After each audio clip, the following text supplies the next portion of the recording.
un exercice ici très recherché. Nous avons une fonction f qui est définie sur 0 plus l'infini par f de x égale x plus 4 sur x. Il faut montrer que si a et b sont deux réels de cet intervalle, 0 plus l'infini, avec a est plus petit que b, alors f de a moins f de b aura le même signe que l'expression 4 moins ab. Alors, on va se laisser guider par le texte.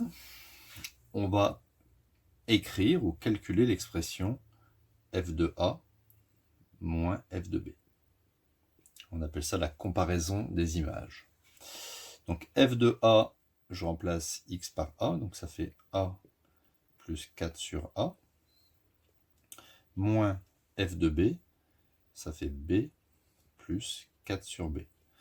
D'accord ? Il faut mettre ici une grande parenthèse, puisque f de b contient deux termes.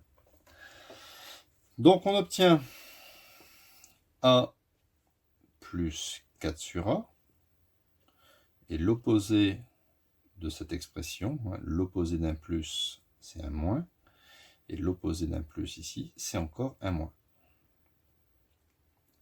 Donc je vais donc obtenir ici a moins b, plus 4a moins 4b. Et c'est là qu'il va y avoir maintenant des petites astuces. Je vais mettre ici au même dénominateur. Donc là, je multiplie par b au numérateur et au dénominateur, et ici par a au dénominateur et au numérateur. Je vais donc obtenir, regardez bien ce que je vais faire ici, je vais mettre que c'est l'opposé de b moins a. Vous allez comprendre pourquoi après. A moins b, c'est l'opposé de b moins a. Ici, je factorise par 4. Donc ça fait plus 4 facteur de b moins a. Vous comprenez pourquoi j'ai mis b moins a, divisé par ab. Là maintenant, je peux factoriser cette expression, puisqu'ici j'ai b moins a et ici j'ai b moins a. Donc ici, j'oublie pas que devant, quand il y a un moins, c'est comme s'il y avait moins 1 fois. Donc je factorise par l'expression b moins a, facteur de moins 1, plus 4 divisé par ab.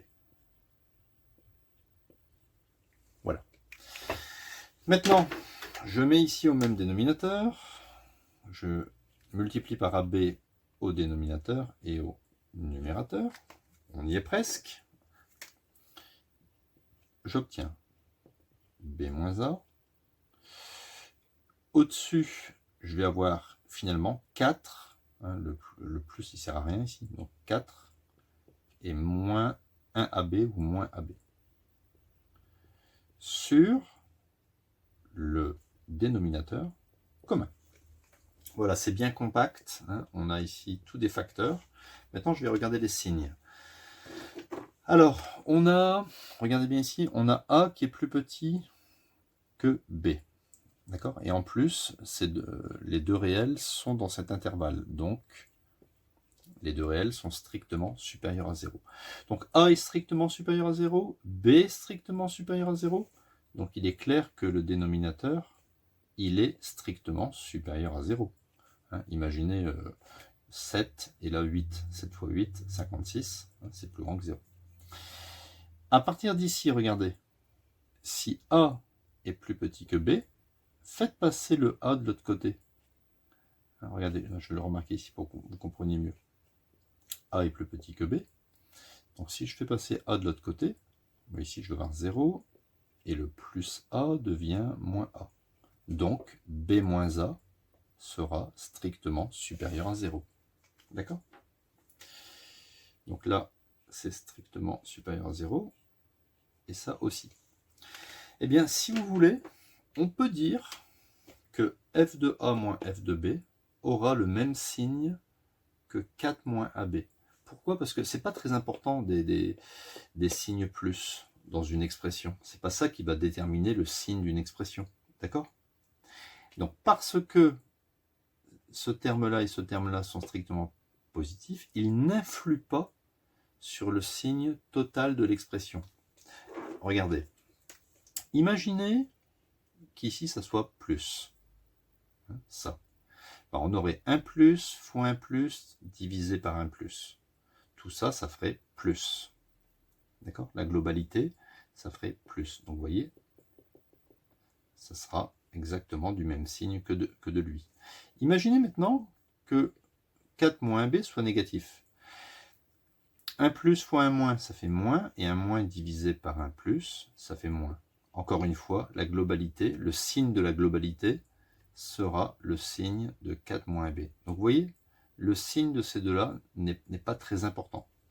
On peut donc dire que f de a moins f de b aura le même signe que 4 moins ab. D'accord? Quelquefois, 4 moins ab pourra être positif, pourra être égal à 0 ou négatif, ça on n'en sait rien. Hein.